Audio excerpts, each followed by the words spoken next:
we're going to continue with our respiratory disorder lecture, COPD.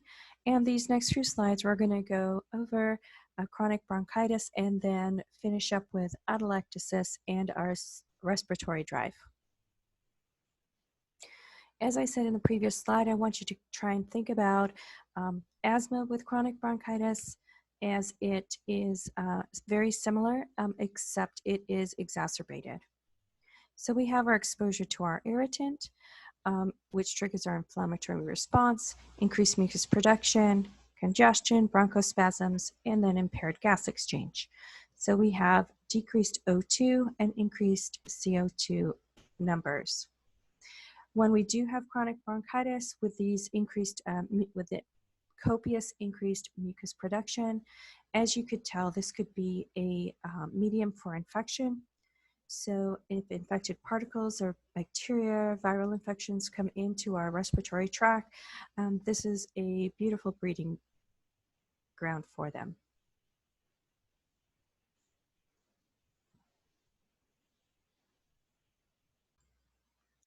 Okay, so to continue chronic bronchitis,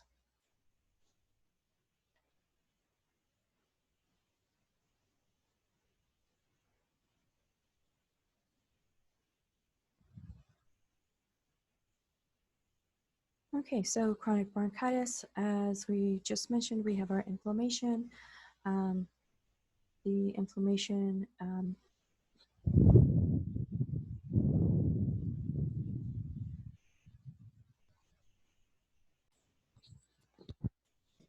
okay, so we have inflammation in our lungs from our irritants that thicken and stiffens the bronchial walls. Again, our goblet cells increase in size and number. However, in chronic bronchitis, these secretions are extremely thick and copious. So a lot of secretions. That's part of the difference between asthma and chronic bronchitis in the way that its patho works is the thickness is not as much with asthma, and nor is the mucus as much with asthma. Bronchioles are more likely to block the bronchial tubules, cannot exhale our carbon dioxide, so it becomes retained in our body, and our oxygen gets trapped in our alveoli because there's so much mucus and inflammation it can't get through that capillary membrane. So we become hypoxic. Hypoxia, what it does is it stimulates the kidneys. And so it stimulates the kidneys to get more oxygen, so it produces more red blood cells to compensate. So our hemoglobin's level will increase. So you might see hemoglobin levels increase. Now, a big difference here as well is that one of its complications is something called cor pulmonale, which is right-sided heart failure. It's just a fancy word for right-sided heart failure. Pressure increases in the pulmonary artery as the blood can't flow into the lungs from the heart. And then we get an increased pressure in the right side of the heart. And so it stretches the right side of the heart, which causes right-sided heart failure. So let me go over this here a little bit. Okay. Oh, bad picture. So basically, these are our pulmonary arteries right here. Comes up from the right ventricle and it goes into the lungs. And if our lungs are damaged and there's copious amounts of fluids, the fluid can block, the mucus can block the blood from going into the lungs very well, or inhibits it, I should say. And so then we get a backflow of blood into the right ventricle. And we get a backflow from the lungs into the right ventricle. And so this right ventricle then enlarges and it stretches out, which stretches and thins the muscle of the right ventricle, which makes the muscle less taut and less strong. And then we have right-sided heart failure.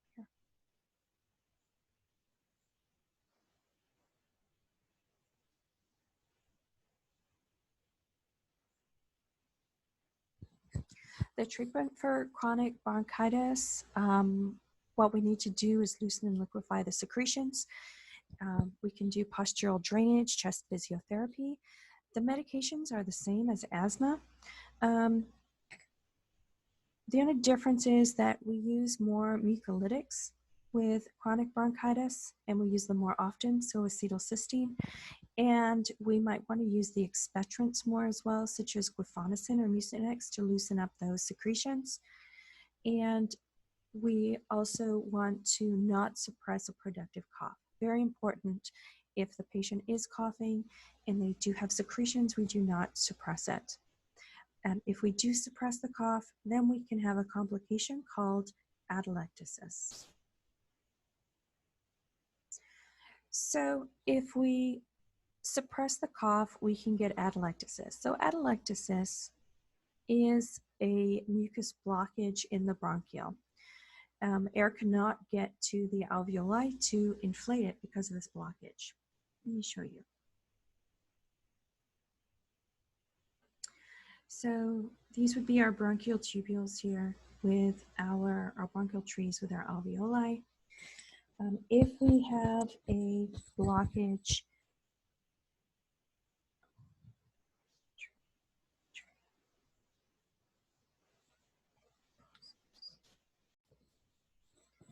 okay, so atelectasis is a complication of chronic bronchitis as well as other things as well. We're going to talk about it in this scenario. So atelectasis is shrunken or collapsed alveoli, and that is due to mucus blocking, in this particular case, mucus blocking the bronchiole, and then air cannot get into the alveoli to inflate. So let me show you a picture here. So here's our bronchiole and our nice tree here, and with our alveoli on the outside. So this patient with chronic bronchitis has mucus. So this patient with chronic bronchitis has. So this patient with chronic bronchitis has copious amounts of mucus. So they can easily trap and cause a mucus plug. So if we have a mucus plug in this section right here, these alveoli will collapse because there's no air going in and no CO2 can come out. If we had, let's say, a mucus plug right here from the bronchitis, this whole lower tree of alveoli would collapse. That would be a significant amount of decreased lung capacity. If we had a mucus plug here, we would get a full collapse of the lung. Medical emergency, chest tube.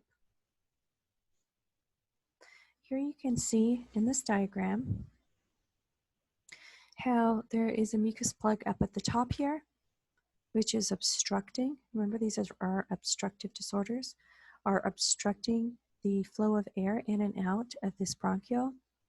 And so the alveoli have collapsed, and now we have this air pocket at the top of our lungs.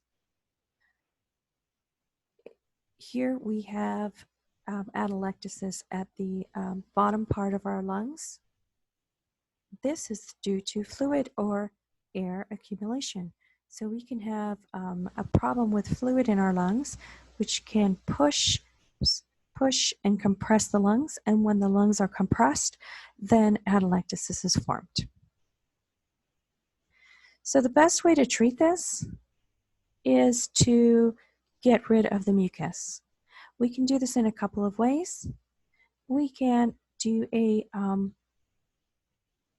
bronchoscopy if the blockage is high, and then we can also give mucolytics and acetylcysteine to try and break this up and treat the problem. Sometimes we also need to put a chest x-ray in, or as well as doing these symptomatic treatments. We want a productive cough, and Mucinex works well to break up that mucus, and chest physiotherapy. This is also when an incentive spirometer is of great use, because it can help keep the airway open and help keep that mucus plug from forming in the first place. So it's preventative, not 100% of course, but it really does help. Now I want to talk about the respiratory drive. You've all heard about the respiratory drive issues that we have with COPD patients. And many of you have heard that you should never have a COPD patient on more than 2 liters of oxygen. Well, that depends, doesn't it? So in the hospital, you're going to get COPD patients that have pneumonia, that have other illnesses that are causing their oxygenation to go well below what their normal oxygenation level is. So if their normal oxygenation level is 89, which as we know, that is what happens with COPD patients, they need less oxygen and they become used to it. So if their normal is 89% on room air, and they come into the hospital and they have pneumonia and other things going on in their lungs, then their oxygenation could drop significantly. So let's say it drops to 77%. If you give them 2 liters and their oxygenation only comes up to 81%, you're not going to leave them there because they're going to get hypoxic damage in their brain. So the key to giving oxygen for COPD patients is to make sure that their oxygenation level is not greater than what their normal is. So you will be given orders from the physician as to where they want you to keep their oxygen level. So that could mean that you could be giving them 6, 10, 15 liters on a non-rebreather, for example, and their oxygenation levels are at 89%. That is perfectly fine. We want to, however, when we are giving these patients oxygen, to go very slow when we titrate up and to go very slow when we titrate down so that we can get their respiratory drive in a nice, easy manner so that it doesn't depress on us. So,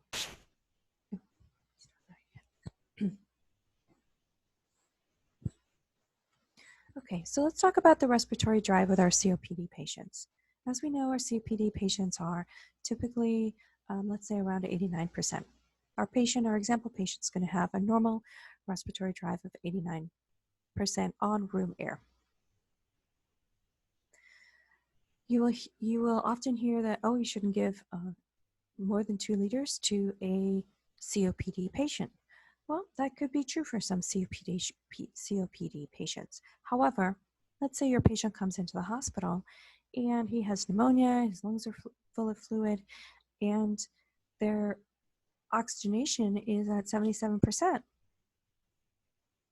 You're going to give them supplemental oxygen following the doctor's orders as to what they want you to keep their oxygenation.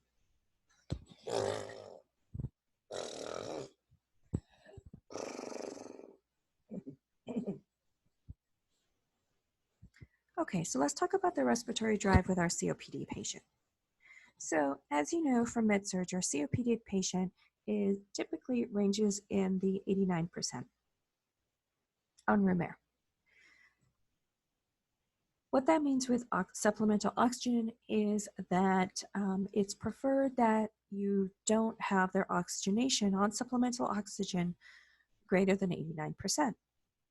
When that happens, their respiratory drive can decrease, which means their body is not properly inhaling and exhaling because you are doing the work for them, okay, by giving them supplemental oxygen.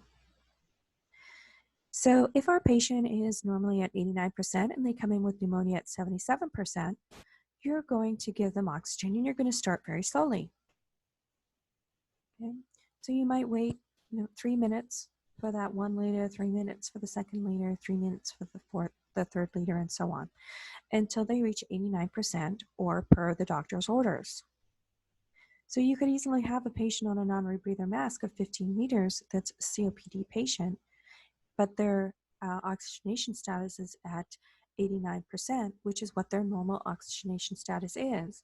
And so you're not going to be decreasing their respiratory drive. Now, you have to watch these patients closely because if they start getting better, you want to always titrate that oxygen down so that their oxygenation status is at 89%. So as they get better, your supplemental oxygenation will come down. So you have to keep a very close eye on them, make sure they're receiving the minimum amount of oxygen needed to keep their sats at the appropriate level per the physician, and keep a close eye on them.